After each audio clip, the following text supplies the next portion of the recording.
I literally need to get this off my chest. I feel like I am going insane. My fiancée, Sarah, 28-year-old, and me, 34-year-old, have known each other for about 6 years, engaged for one. Our wedding is scheduled to take place in just 2 weeks, and I just witnessed something that is making me feel like I am making the biggest mistake in my life. Tonight, Sarah and I were taking a rare opportunity to relax at home. Sarah was in the kitchen making dinner while I was out back working on one of my projects. We live on acreage, and I am building a pagoda/fire pit in the backyard that we were planning on using this fall. Anyway, as you do when you're doing heavy labor, I get thirsty and come back to the house to get a drink where I see Sarah at the counter preparing dinner and talking on speakerphone. I recognize the voice instantly as my brother-in-law, Marty. Now, this is where my brain gets totally twisted. Marty asks Sarah where her sister Evelyn is as he's been trying to get in contact with her, and she's not answering texts, and I hear Sarah say to him, "She just left here. She should be home in a half hour or so." It should be noted that Evelyn is Marty's wife of 5 years. I have to admit that I didn't immediately register what she had just said, because I went into the kitchen and grabbed a glass and asked Sarah, "What was that all about?" And she responds with, "Marty was looking for Evie." I see her texting and I ask her, "What are you doing?" And she says, "I'm texting Evie that Marty was looking for her." Anyway, I pour myself a drink, sit down, have a sip, and then finally my brain starts to work. First off, I heard Sarah tell Marty that Evelyn was here. Evelyn was not here, and the last time we saw her was yesterday when she came over to work on some last-minute wedding decoration stuff with Sarah. Secondly, why is she texting Evelyn and expecting a response when I distinctly heard Marty that Evelyn wasn't answering her texts? Lastly, why the hell would she tell Marty that Evelyn should be back in 30 minutes unless she either knows where she is, then why did she lie? Or she is, right now in front of me, texting her to tell her to get her but home quickly. The only conclusion that I came up with is that Sarah is lying to Marty about the whereabouts of her sister, Marty's wife, and is probably warning Evie that Marty will expect her home in half an hour. I then spent probably the next 5 hours concocting various explanations for this behavior, some decent, some downright horrible, and playing them back in my head. I wanted really badly to ask Sarah about this, but at the same time, if what I think is going on, then I doubted I'd get a straight answer. Which brings me to about an hour ago. I woke up around 1 a.m. to use the toilet, and I couldn't resist the urge to check Sarah's phone. We both know each other's pins, so this wasn't a difficult thing to do. Anyway, I grabbed the phone, retreated to the bathroom and unlocked it, and yup, it was exactly what I was afraid of, and probably what most of you were expecting. Sarah's sister Evelyn has been having an affair for about 6 months with a coworker, and Sarah has been helping Evelyn cover it up for almost that entire time. There are literally hundreds of texts between them discussing it, discussing the coworker, discussing sex stuff, really embarrassing things about my brother-in-law, and probably uncharitable. Just stuff that makes my stomach churn, and here is my soon-to-be wife going along with all of it without batting an eye. I took some screenshots of the entire thread, put the phone back where I found it, and then retreated to my home office to find myself here typing it all out on Reddit simply so I can avoid the primal scream that wants to come out of my mouth right now. I am totally 100% screwed. Reddit. I cannot marry Sarah. I just cannot do it. I can't think of any reasonable excuse she could offer me about assisting her sister in this affair and victimizing not only Marty, but their 2-year-old daughter as well. On the other hand, myself, my family, Sarah and her family, have all sunk an enormous amount of money into a wedding that is supposed to happen in around 2 weeks. There is no way we are getting any of that money back. On top of that, I feel like an absolute fool. Like, how did I not know this woman was like this? And what the hell am I going to do? I can't marry her. I absolutely cannot. However, I still want to. She's beautiful and fun and kind, and I thought we had a bright future ahead of us. She's never done anything wrong to me, but I just can't see her the same now. It's like a big black stain on an otherwise beautiful picture. I just don't know how the fuck I got this so wrong, and I'm absolutely dreading doing what I know I need to do. I feel like I want to vomit or break something. Edit. Guys, you don't need to convince me to not marry Sarah. That's obvious. The wedding is off. I'm just trying to figure out my next steps and work up the nerve to do it. There's an incredible amount of pressure on me from the expectations of everyone, but I'm not going to buckle under it. I just am not relishing having to deal with the fallout, and I'm more than a little angry that I'm in this situation. Edit 2. It's 5 a.m. I have work in 3 hours, and I'm running off a couple hours of sleep. I'm going to take a shower and head into work a little early to avoid Sarah and Stu on this. Thanks to the supportive people here and a big raspberry to the dillholes who keep saying I should figure out whatever good reason my soon-to-be ex-fiancé had for this garbage. Edit 3. I got into work around 7. No one was in the office, so I decided to start pulling off the band-aid and I called my brother. He lives in Australia, so he was still up after having just put his kids to bed. It was hard breaking the news to him about this because I know he has laid out a huge amount of money for flights for him and his family to come, but to his credit as an older brother, he didn't mention it one time and just backed me up. He made a great point too. He said, totally paraphrasing, "You work in a job where you have to deal with liars and scammers day in and day out. I don't blame you for wanting to have somewhere to go where this isn't a concern." He was totally right about that, and I get now why I am reacting so strongly to Sarah's participation in this deceit. He also had a great idea. He was going to take his family down to Florida to do some sightseeing and visit the parks. Well, now the kids will be accompanied by their uncle as well. It should be easy since we were going to honeymoon there as well, and we were planning on meeting them for a bit anyway. I'll just rebook everything to be closer to him and his family, and I'll offer Sarah's ticket to either my sister or another family member. I haven't had time to read everyone's comments, but I have answered a few. Right now, I'm just sort of making myself sick by drinking cup after cup of coffee and trying to distract myself until the day gets on enough where I can reach out to Marty. Edit 4. Just did morning stand-up. My stomach is doing flip-flops from drinking about 2 pots of coffee since I got in here so early, and I absolutely cannot focus and concentrate. I feel like I can't do anything really from my side until I tell Marty what I know. So I'm just going to take a sick day and drive over to his house and see if he's around. If not, I'll call him and track him down. Marty is a teacher who is on break right now, and Evelyn works a 9 to 5 like me. So odds are good this works out. Wish me luck, Reddit. Edit 5. Got to Marty's house a little after 10 a.m. He had just put his daughter down for a nap, and we had a long, frankly brutal talk in the kitchen. Basically, he suspected this for a couple of months now, but Evelyn has been very good at covering her tracks, obviously with the assistance of Sarah and a couple of their mutual friends. I unfortunately do not have all 6 months of text messages, just a couple of dozen screenshots I sent to myself from Sarah's phone, but I gave him what I have and offered to help him however I could. I am a field analyst in the SIU department of a mid-sized insurer specializing in workers' compensation fraud, so I know a few things and a few people. Anyway, I am now working from my laptop in my almost brother-in-law's kitchen, trying to salvage whatever I can. I'm going to have to talk to Sarah this evening and get the word out as fast as I can to my friends and family now that I know I won't screw Marty over. So far, I managed to rebook most of the honeymoon, although I had a problem with the ticket because Sarah was flying under her maiden name and our carrier has a surname rule for name changes. Anyway, they did allow me to cancel and get a partial refund and rebook to my sister, who will be accompanying her 2 brothers and nieces to Florida in a couple of weeks. I'm holding off on canceling the venues until after I talk to Sarah because I don't want to tip anyone off until Marty gets his chance to confront Evelyn, but I will absolutely be letting my family and friends know this afternoon sometime and beg them to keep it close. I'm basically in a frenzy right now, canceling stuff I can cancel, and I'm heading down to the bank in a few to open a new account and getting my bills/pay sorted out. The finances, some people have mentioned them, but it should be pretty good. The mortgage is in my name since we were not married and I have the bigger income, but Sarah did contribute about $20K versus my $60K towards the down payment. I will have to probably pay her out that money and some portion of the mortgage payments for the last 16 months, but it could be worse. P.S. How come so many are confused regarding brother and brother-in-law? Edit 6. I'm going to go silent for a while.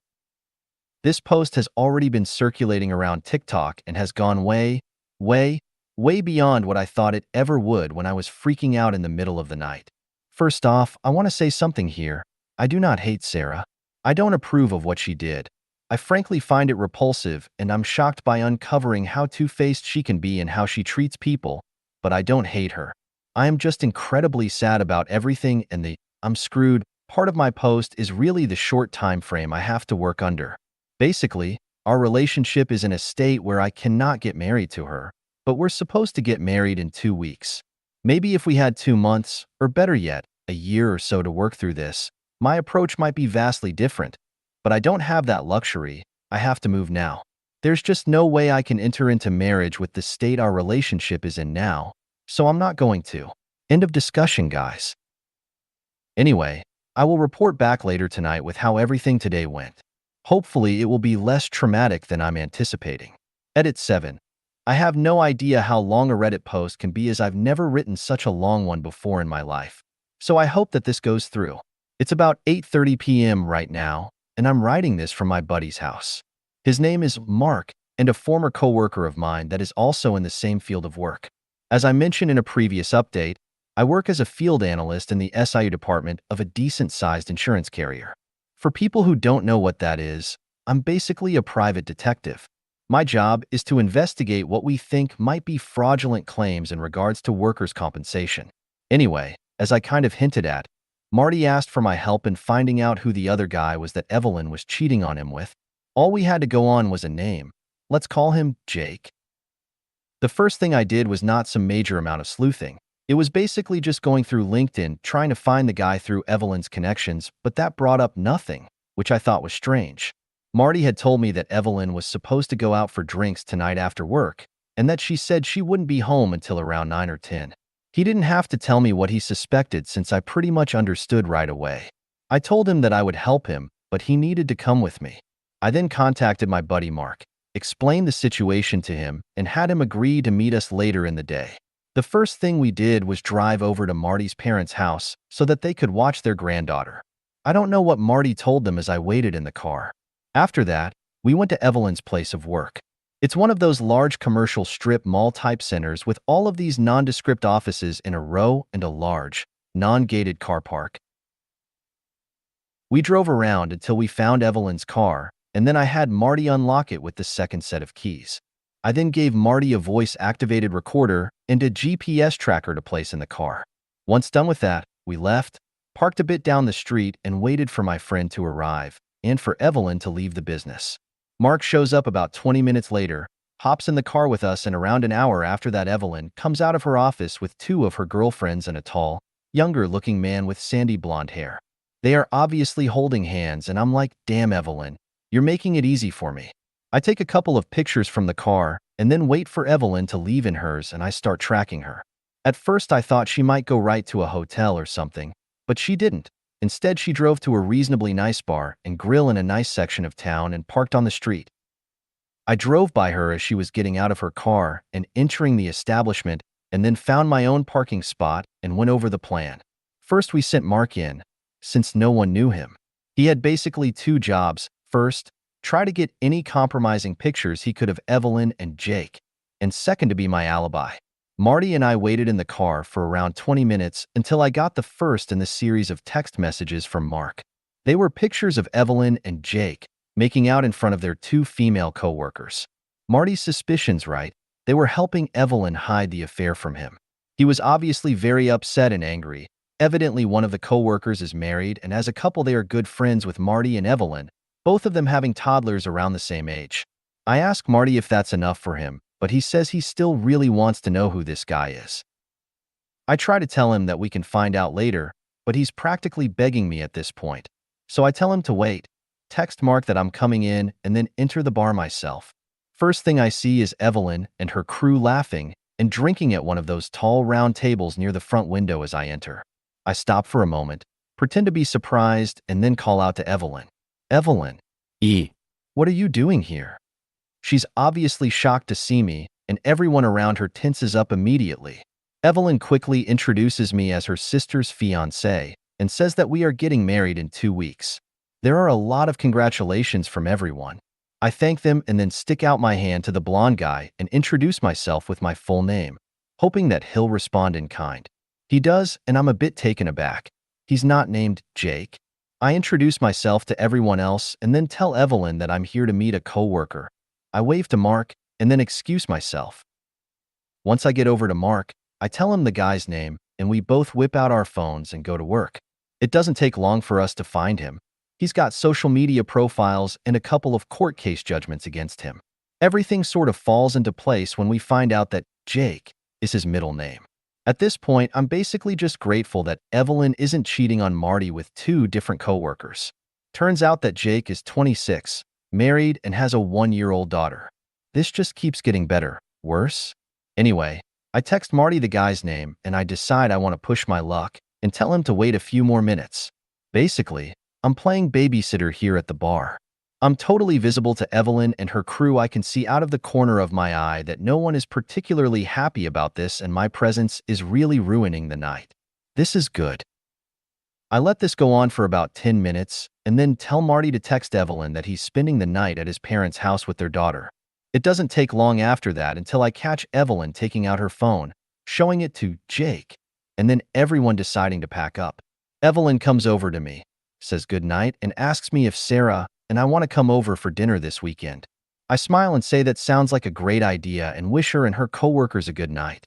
Mark and I wait for them to leave, then pay our bill and hurry back to the waiting Marty. There's a bit of hesitation here because we don't know exactly what Evelyn was going to do. Like, I half assumed she might have already booked a hotel room and was heading there, which would have made everything a lot more complicated and limited what I could do. But it turns out that tonight was probably meant to be just drinks at the bar, and it wasn't until Marty decided to spend the night at his parents' that it turned into something more. Evelyn made a beeline for home, and we followed behind her way out of sight and parked down the street. It didn't take long after that until another car pulled into Marty's driveway, and we saw Jake get out, go up to the door, knock, and be greeted by Evelyn. They went inside together. Now, at this point, it's about 7:30, and I have my own stuff to do tonight, and I think that as a friend, I've done pretty much all I can do for Marty, and he can handle the rest himself. I mean, I feel bad for the guy, definitely, but I don't want to get any more involved in this drama than I already am, and being the wingman for him while he confronts his cheating wife is a bit much for me considering my situation. Marty says it's fine, that he'll do the rest of it himself. Guess he's more of a man than you thought, Evelyn. He goes to Evelyn's car, retrieves my gear, and we bid each other goodbye. That was almost 2 hours ago. I did get one text message from Marty saying it was done and he was going to his parents' house, for real this time. But my phone hasn't been blowing up, so I don't know what's been going on with Evelyn, and I've been at Mark since then. I think that basically concludes my part in Marty's story. If he was smart and listened to my advice, he was recording with his phone when he entered the house. I'll find out later. Anyway, my biggest priority now is to head home and tell Sarah that the wedding is off. She's almost 100% going to take it badly. There's no way she won't, but like I said, I just can't get married to her right now. I don't know what the future holds for us, or if we will be done with each other or not, but definitely we are not getting married anytime soon. Also, for people who keep saying, why didn't you talk to her first? Why didn't you confront her? I have to say, are you people stupid? She stone cold lied in front of me to her brother-in-law that she has known for about 10 years and purportedly thinks is a really great husband and father. Maybe you are naive enough to think that someone can lie that coldly to someone they are supposed to care about and then tell you the truth, but I'm not wired that way. Until that moment, I never had cause to ever second-guess Sarah or not trust her, but she was literally untrustworthy in front of my face, and I'm supposed to let it slide or expect her to be honest to me. I guess you don't know what it's like to have your entire view of someone shift in an instant. It's disorienting and, frankly, a bit panic-inducing. I'm actually impressed I kept my head and followed my instincts instead of pressing her right away because it led me to the truth. It would have been ridiculously easy for her to lie to me and then delete those text messages, and if she had done that, then I would never have read the horrible things she said. Never seen how she can be so duplicitous and two-faced, and never realized how little I actually knew about her. I'm going home to talk to Sarah. I'll update later to let everyone know what the final verdict is. Don't expect it to be a good one. Edit 8. Well, I had the talk with Sarah last night. It was pretty insane. I'm honestly burnt out and still exhausted, even though I took another sick day and slept in until almost 11:15. Sleep deficit is real. I know everyone is thirsty for updates, but as much as it's therapy for me to write them, I am just absolutely drained, and as you may have noticed, I don't know how to be short. Just call it a character trait from my profession and the endless amount of minutiae-filled reports I've written. I will give the TLDR, and I promise to do a proper update later. Long story short, I came home to talk to Sarah about canceling the wedding and found her comforting Evelyn on the couch. I almost turned around and walked out but didn't. Words were exchanged. Tears were had. People got really angry and the cops were called. I collapsed and slept for like 10 hours and my phone is practically glowing from the heat of a bajillion unread messages and missed calls. If it vibrates anymore, I'm going to take it to Evelyn's office and charge $10 a minute to sit on it. Stuff is really up in the air. I have a lot to do today. My family already knew what was going on by yesterday afternoon, but I need to contact some friends today and get a move on other things. I'm just going to answer a couple and then bug out for a few to get stuff done. First, I am not James Bond. I am the guy that follows around the disabled construction worker to his Zumba class or skydiving lesson. I've been doing it for about 5 years, and I'm pretty good at it. Nothing I did went beyond a $50 GPS you can buy from Amazon and a tiny, tiny bit of social engineering. You might be surprised how far social engineering can get you, but whatever. Second, I am off the clock on the mysterious case of Marty and the Hobag Hobgoblin. Whatever Marty does with the info he has, including contacting the other wife, is on him. I'm not interjecting myself into this mess any more than I have. Marty is a good friend, but I have my own little world collapsing right now, and now that I don't have my moral indignation to distract me, it's becoming a bigger burden than I have been letting on. Third, I am not an aspiring screenwriter or novelist. I do, however, write a lot of reports. You have no idea. Most of my life is actually spent hunched over a laptop writing a report or transcribing statements.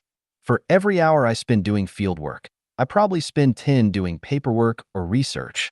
Fourth, you are right that I was wrong to leave Marty to go it alone. I didn't have any fear, not even an iota, that Marty would do anything stupid, but I didn't properly take into the account the risk to him.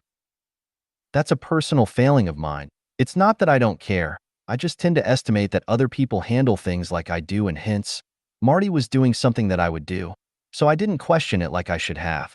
I know this is a problem of mine and I'm working on it, but I am also not in the best place emotionally, so my EQ was low in the situation. Last, people saying you don't know the whole situation. What if Marty was an abuser? Yada, yada, yada. No, buddy, you don't know the whole situation. Ido. I read 6 months of text messages. I know why Evelyn did what she did. I know how she feels about Marty. I know how my ex-fiancé played along with this. I'm just not sharing it because it's vile, but I know, and it played a big part in how I have acted in the last day and a half. Trust me, if Sarah had done something, anything other than encouraging and egging on Evelyn, we'd all probably not be here. But she did, so we are. Anyway, that's it from me. I will try to update again in the next few days with the whole fallout, but I am probably going to be mostly off Reddit for now. Best of luck to everyone, and thank you to all the people backing me up. It meant a lot to me and helped keep me sane. Well, some semblance of sane anyway. Edit 9. I tried posting an update to this subreddit under a new post because it's freaking huge, but AutoMod keeps eating it. Unless the mods decide to recover the post, you can just check out my user profile for the next part of this messed up saga.